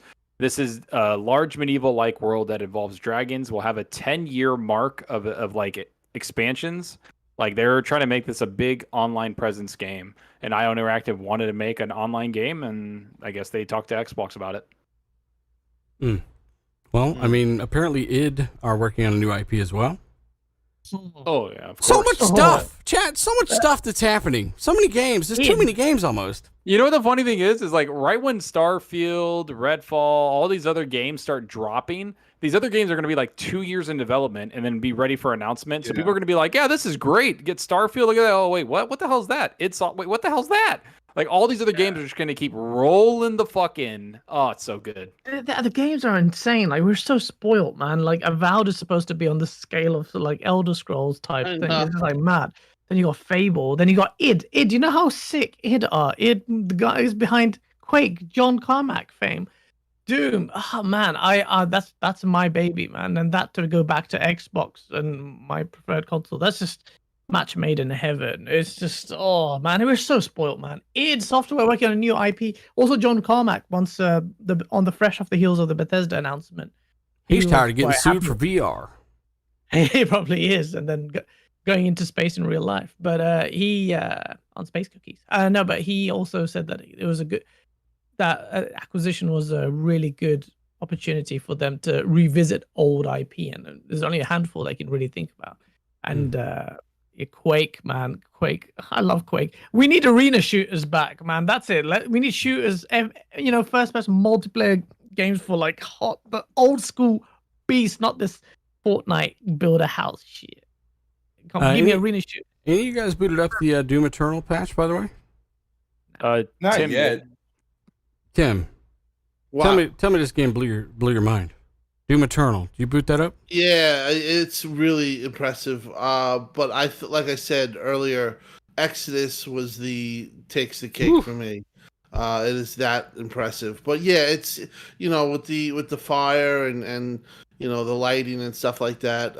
It's definitely better. The ray trace mode for Doom. But if I had to choose from one, I think the Exodus really sets it's one of the best looking games I've ever seen. I mean, I'm in the Blizzard, in the first part of it, and I'm just like looking at the game, looking at my TV, and I'm like, wow. Yeah. I'm like, this is just insane. Mm. And I remember playing that game when it was on Xbox One X, and it looked good, and I was impressed. But it is like 7 times better than it was. It's like, That's how do you much make of it an better? improvement. You played it? You played it, Kismu? Yeah, when the update came out, I booted up and pretty much attempted to continue my playthrough, but I think I'm going to start completely from the beginning because when I stopped playing, I had no ammo and I kept getting chased by this big, flying thing. So I was like, I'm going to start from scratch, probably put it on easy, and just enjoy the visuals. Yeah, I mean, by the way, just explore. You'll find just resources. Go ahead. Sorry, Phil Spencer just confirmed that the 2 unannounced Unreal Engine 5 RPGs from In Exile are in the works. That just came out. One of them's Fallout. One of them's Fallout. One of them's Fallout. Are you serious? It literally just came out. It's IGN. Oh yeah, it's just been announced. 2. Yep. Mate, we're just talking about RPGs. You want more RPGs? You got him. Xbox is the RPG box. 2 unannounced Unreal 5 Engine 5 RPGs from In Exile. Wouldn't that be weird if wouldn't that be weird if in Exile the guys who created Fallout were doing Fallout again? Wow. I don't know what happened, but In Exile is really have impressed Microsoft from the start. Brian Fargo, because I heard, like when they first started and they were evaluating the studios, that they were really impressive. But to have 2 means that they're probably hiring out the ass and they're really building out that studio. That's big news. Yeah, those guys' funding has always been their problem, right? Yeah, those guys have had no money whatsoever. They basically can barely keep the lights on, and they're at the Coinstar funding their game. Yeah, and they've made expansive games that people really enjoyed and have given them a lot of great reviews for, and they just needed the funding, and that's something that I've said since the beginning. I said Xbox is not just buying studios to buy studios. You want to talk about being organic or like strategic? Xbox is buying people or studios that have great leadership. Brian Fargo knows how to run a studio, or knows how to run his developers, his studios. That's what they care about. They care about people that are in leadership, like a Todd Howard, to actually run that shit. And that's the whole point of why they trust Fargo so much and they gave him so much money, because they look at the breadth of quality of games and the amount of quality and content in those games for the budget they got. And so imagine like making those games with, 10 times the budget that Xbox could give you. What can they do? That's the promise that they show. And that's why In Exile is huge. Like Wasteland 3, like I've played a little bit of it, but I already know it's freaking amazing quality. And I want to play that game even more, but there's just so much other shit coming out. Come on, that's mad. That's There's mad. tons of They're stuff just literally coming out. talking about RPGs, and it's just announced 2 Unreal Engine 5. Man, we are so spoiled. This generation is so good. Just the problem is time. Now we have Xbox has too many games, and it's not even me joking. It's the fact. I don't know what to do with my time. Yeah, I had mentioned Fallout being worked on by them quite some time ago. It's something I had heard. I didn't know it for sure. We still don't. But if those guys, Brian Fargo, remember they sold that IP to Bethesda a long time ago when they were Interplay, right? And then Bethesda took it over. Fallout 3, boom. But before that, Brian Fargo and those guys, they're the ones who came up with Fallout. So that is pretty interesting. Let me get this here real quick. I don't. Lexecutioner. Shout out to $100 Super Chat. He says, every single time PlayStation... Hang on, let me get this stupid thing to stop moving. Every time PlayStation Money has a third-party exclusive, Xbox should just buy that studio. Just come in, just stiff-arm them. Eventually, PlayStation will learn to stop blocking third-party games for being multi-platform. Shout out to my Iron Lords podcast, Destiny 2 crew. Shout out to you, brother. Thank you very much. And Phil Spencer, just jump in there and it's people's elbow. I mean, anytime they're buying something, say, well, I'll give you $6 more and see if they take it. Yeah, that would be crazy, though. I know what you're saying, though. I know you're having some fun. I don't know, man. I think that, again, it's the service wars, right? So let me get a few more of these, and then we can finally start kind of wrapping this up. And again, guys, if you guys are here, shout out to everyone that's kind of suffered through the lag and all the crazy technical issues. We don't even know what's going to be there when the show's over. But thank you again. Let's try to get closer to 1,000 likes for the end of the show. And, man, that really I don't know. I just wanted to do a few different things. But shout out to Johnny No Life. He says, I want to see a Fallout game made by Bethesda, Obsidian, and In Exile. Fallout game coming from each of them. How about they all just work on one? And then it's like Toxic Avenger of the game. That rumor with Fallout and Exile... I honestly, at this point, I think it's real. I don't think it wasn't really a rumor before this show. I know that. Right. I could just say that they're working on 2. That's a really good possibility that it's that. Yeah. Notre Dame. He says Sony only make and funds one type of game, story-driven single-player games. Sony's a one-trick pony. Come on, you're being a little savage, man. He's saying Microsoft starts occupying that space here soon. Microsoft always had good story, or like some story in their games and stuff, like Gears 5 and Halo and all that stuff. It's just the production's been a little low. Neil B says, can somebody explain the difference between CGI and an engine? It's just confusing for gamers. Well, one is in real time, like the difference between, you remember how cutscenes used to actually be a cutscene and it was like a video, and now you're pulling in and out of gameplay in real time without even really knowing. It's kind of like that in a way, but not. CGI is just pre-rendered computer graphics. One is the engine itself in real time. And then Acute Perspective, new channel member. Shout out to you, brother. Thank you. And then I think we got all these for now. I do want to again say thanks, and we can kind of wrap up this last topic. And I want to say, guys, if you don't follow these guys on the panel, the show kind of got fucked up with technical difficulties. I wanted more out of Kid and Gaz and all that stuff, but it really sapped us. But thank you for showing up and rocking out with us anyway, guys. Follow these guys, and we'll do their outros after this. Final word from me. Fidelity FX now on Xbox Series X through the GDK update. So, last time we talked about it, it was not there. It was very close. Now they have officially announced that the GDK for developers have the ability to essentially double performance by using this. And, I mean, if you thought Metro was insane now, yeah, I mean... who knows what we're going to see, in 6 months to a year, which is crazy. I'm already so blown away by Metro. But again, thank you guys for joining us, guys. Seriously, thank you. Hit the like button on your way out. And thanks to the mods, Lethal, Obi, Nano Polymath, Kirby, Louise, the game developers in the chat a lot, moderating. Thank you guys for what you do. You hold the chat down. And, of course, the chat itself for powering the show. Thank you guys, seriously. I'll try to get off the Arby's Wi-Fi. D-Batch, brother, tell people where they can find you and what have you been playing, man? What have you been benchmarking? What's been going on? I haven't really really been playing too much. A little bit of Call of Duty, a little bit of Ratchet and Clank. You guys can find me on YouTube, of course, at D-Batch. My last video was talking about the Fidelity FX Super Resolution. And I know we didn't have much time to talk about it tonight, but I just want to tell you, Xbox gamers and just gamers in general, this is a huge uptick to performance. It's basically a free upgrade. And, the developers, they're implementing this like anywhere from a few hours to a couple of days. So if they're implementing this so easy into their engine, I would expect games to be. I would expect games to have this really soon, like within the next month or two. I feel a lot of games will have this, and I hope. I'm not sure, but I hope that Halo would be one of those games where we can get optimal performance, 120 FPS with FSR and ray tracing, all that, and ray tracing. Ray tracing is going to benefit the most from FSR, because we're going to get frame rates that aren't 30 frames per second. We're going to get at least 60 FPS with this option. So I'm excited. It was a great show. Sorry for the interruptions that we had today. I'm going to talk to Dealer, and hopefully he'll get off of AOL. Yeah, we're gonna. Yeah, we gotta get off that dial-up. All right, Dealer. I like dial-up though. You guys are pissed about the noise, but I'm a big fan of that fucking. It sounds like two ghosts getting it on.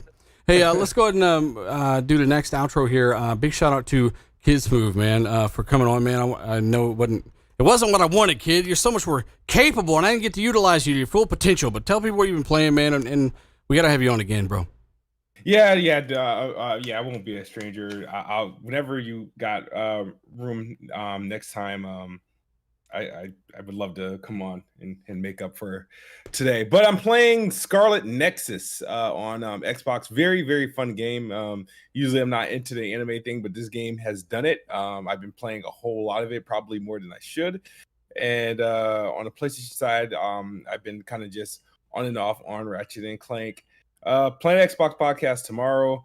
Once again, Diller, thank you for having me.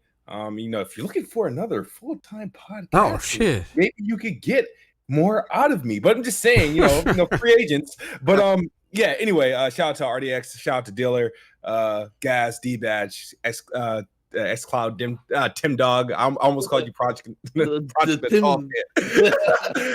Stalker. Oh, wow. But I appreciate you guys for having me, man. Thank you. Yeah, thank you, kid. Seriously. God, we go way back, like 6-7 years, bro. So keep grinding, keep going, and we'll definitely have you on. And yeah, I'm looking forward to that. Gaz, tell people where they can find you, brother, and what have you been playing with your British website, GameOnDaily.com. Check out the link down below, by the way. Great site.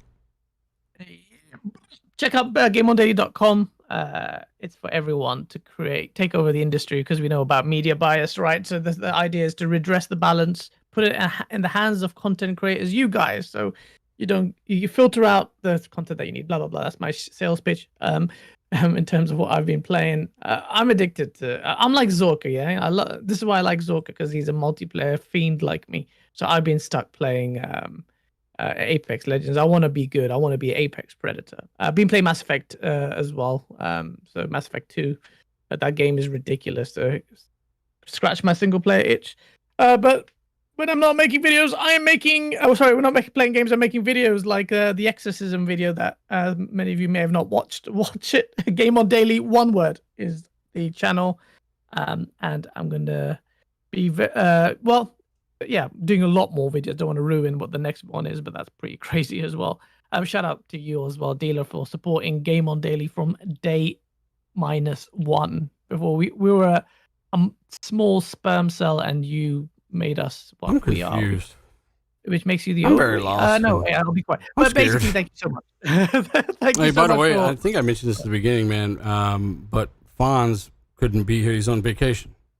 So, and I also think I mentioned this. Follow Gaz at Gaz on Twitter. He's in my last post about the podcast, and definitely check out the site down below. It's good stuff, seriously. Good stuff, Gaz. Also, we've also got D-Batch. Did I get you already?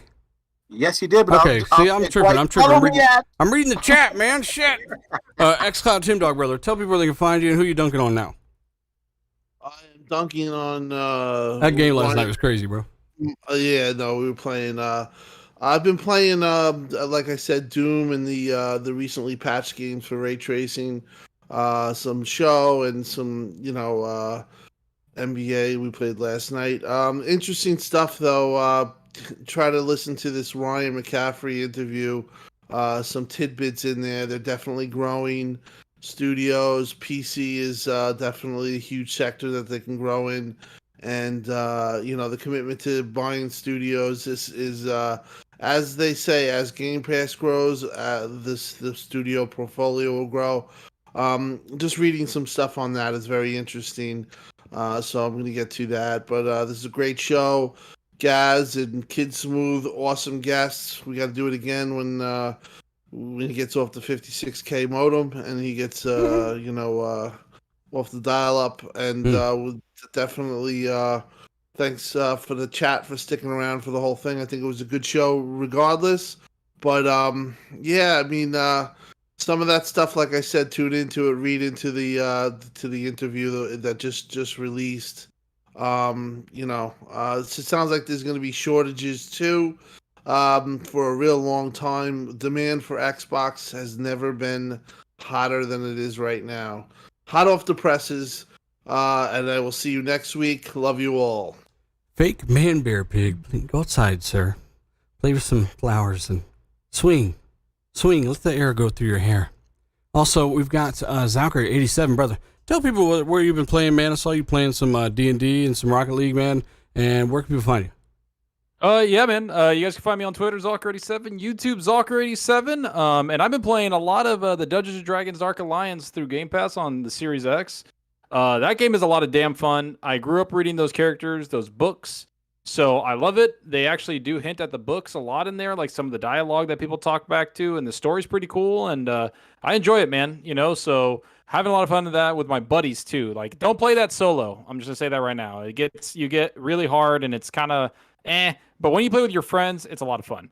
I've also been playing, Rocket League, and I've been playing a lot of Warhammer games, Warhammer 40K games, strategy games, Armageddon, Sanctus, stuff like that, Gladius. I don't know. I've been in this strategy kick, and I've been playing a lot of Warhammer strategy games because I love strategy games. But we had a good show. Chat, thank you guys for hanging with us. Honestly, you guys make us really honest and happy to be here every single week. And sorry that we had all the buffering. Dealer's a piece of shit. But and thanks Gaz and Kid for coming on. You guys are awesome. Great energy. Man, I look forward to next week to talk even more stuff. And let's get it. Yeah, seriously. And people like Spooky Sprocket, Justy Spud, Violet Film, Tony. We've got David, BGS.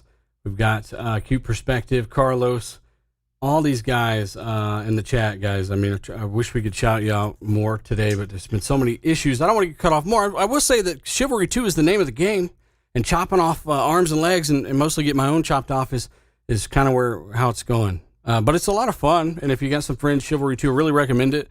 It is Zalker. This get like we were playing Lord Cognito. It was like steez them. We were just playing full moron mode.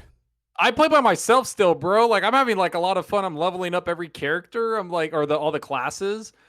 Dude, I love that game. Now I'm playing Archer, and I'm legit getting 30, 40 kills a game, bro. I'm sniping fools in the neck. It's beautiful.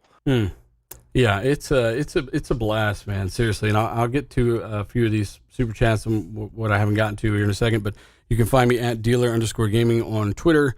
II space dealer space II on Xbox Live. And when I mean hit me up, right? We'll party up, play some games. I've been doing that a lot here lately. And that has been a lot of fun. Been meeting and making a lot of new friends and just getting to know you guys. It's kind of hard, but we do end up slogging through the guys that want videos of your feet and pork and beans and stuff. It's out there. I'm just saying there's some weird guys on Xbox and PlayStation. So, the ones that are cool, we hang out with and we play some games and just have a blast. But again, guys, if you haven't hit the subscribe button, hit the bell icon, support these guys. They are some of the best in the community at what they do. And, to all the technical difficulties, thank you again. Let me get a few of these here. You guys can kind of run off. I know you're probably half dead, but Fake Man Bear Pig, channel member, shout out to you. We've also got Nolan. He says, hi, panel, I have a question. What are your guys' thoughts about Xbox buying the studio that makes Mortal Kombat? And do you think that the rumor is true? Well, I guess they do need a Killer Instinct studio, don't they? I mean, I think Jeff Grubb was the one that talked about NetherRealm and Rocksteady, and after seeing AT&T or Warner Brothers, whoever the fuck runs that, sold that one studio already, the fallout's going to start. And those studios, if you notice, have not announced anything. Like, they're in flux, it seems. So I'm hoping Xbox buys, those two studios and the ones that make Mordor games. I hope they buy those 3 studios from them, and I'd be happy. Like, because I know it sounds selfish, but for me, it's like, if Sony gets them, that means I have to go to Sony and play them on just one system. I don't like that. I like having free. I want to play wherever the hell I want to play. If I want to play on my Series X, I can play there. And if I want to play on my PC, I can also play there. That's why I want Xbox to get them. And I definitely don't want like Tencent or freaking Amazon to get them, because then I would be freaking pissed. We had to pay $70 with Sony. I don't want that to happen. I get it for free inverted commas Game Pass. For the gamers, you want Xbox to get it. You're gonna pay more. You like paying £70. Yeah, if you're a true gamer, you want Xbox to get it. Yeah. Ooh, we saucy. Yeah, Cognito, David, we've had those guys on the show several times. They're always welcome. They're some of my favorite people to hang around. So me and David, I mean, we could go on all day, just make jokes all day long. We were doing that on their show. So, I mean, again, they're always welcome, and I'll probably reach out to them soon. They would probably have a blast, because last time was a riot. It seriously was. But I think I got everything here. I think it did. Keep perspective. Yeah, yes. All right. I think we're good. And again, the stream issue stuff, I lost all the super chats from earlier. So I got all the ones that were literally here, guys. Shout out to you guys. Chivalry 2, 2K, NBA 2K21, and Call of Duty. That's what I've been playing here lately. Let us know what you've been playing in the chat, in the comments, guys. Thanks for supporting us. We're out. Later, everybody. What's that? Oh.